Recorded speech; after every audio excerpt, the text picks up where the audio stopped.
magical. It's a blessing sent from above. And we go jump till morning. Look, the moon don't sleeping. Tell them we not leaving till the last drop of bacchanal is madness in the capital. So I feel like I'm running tongue again. Jump and shake the ground again. Live with all my friends and them. No place like. My name is Achim. I am 32 years old. I am an American Trinidadian.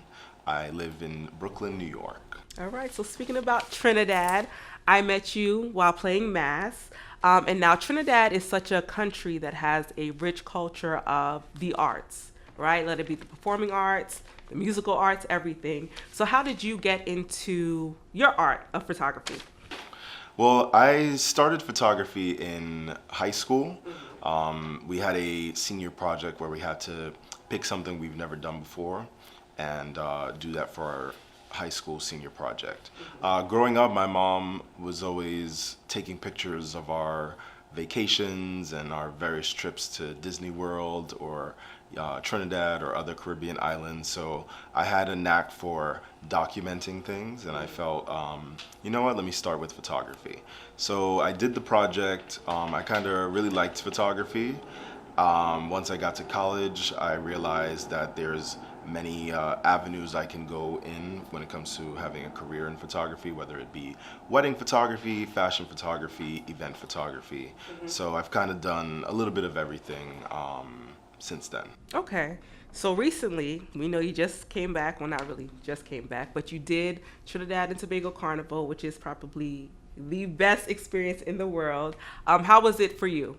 And was it your first? It wasn't your first carnival. It was my first time in Trinidad for carnival as an adult. Okay. The last time I went was 2005, so it was about 19 years since my last trip to Trinidad for carnival. Okay. But it wasn't my first carnival. I've photographed Notting Hill Carnival. I've worked, New York Labor Day Carnival, and also Miami Carnival. And this year I'll be also doing Caravana in Toronto. So Trinidad Carnival was like a marathon. It was very hot.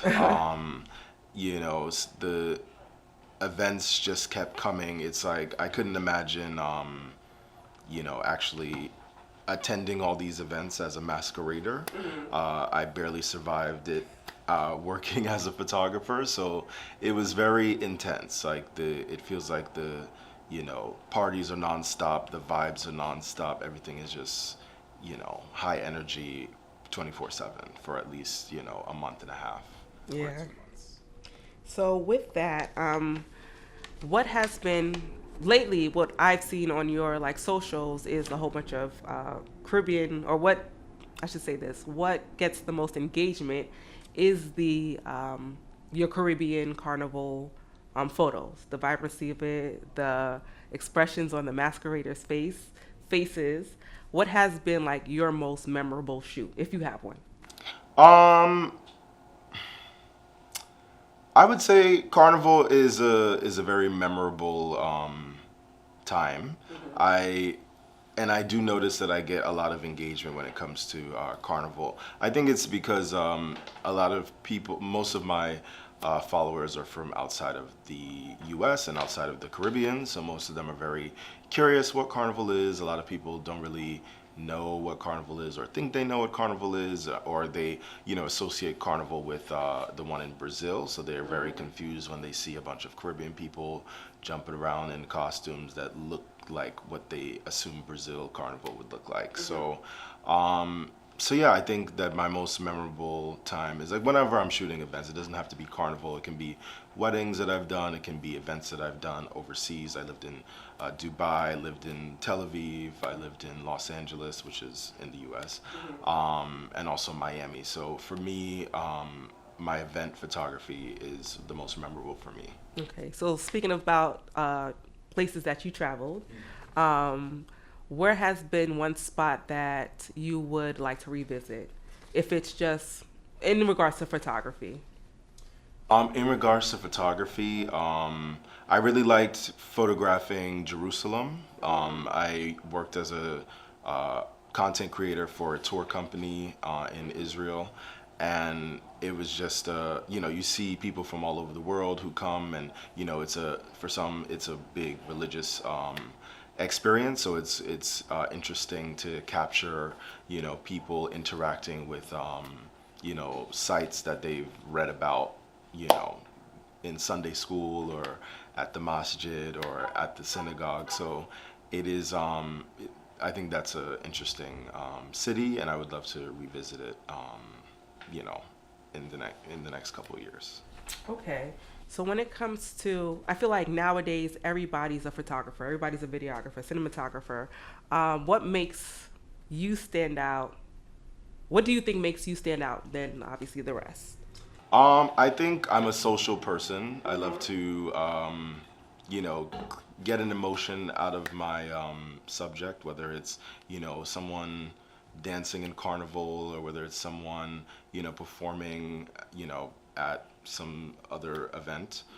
So I feel like for me, I'm pretty much how I display myself on social media. I am a fun person. I try to capture, you know, my personality in my photos, and I try to just be myself. A lot of people are not themselves. I meet a lot of people who are you know, I meet a lot of like celebrities or influencers who, when I meet them in person, it's like a totally different person than the person that they portray themselves to be on social media. Yeah. Now, for anybody that's interested or wants to take up photography, what type of advice would you give them? I would say, you know, obviously learn your craft, but also be good at communication. I know a lot of unsuccessful photographers who are very good at the technical stuff, but they're not so good when it comes to communicating, to, you know, being relatable to their subjects or their clients or whatever. Okay. And how can people get into contact with you? You can find me on Instagram, Achim Harding at Achim Harding Photography. I'm very responsive, so reach out, send a message, and I'll be sure to get back to you. No place like home.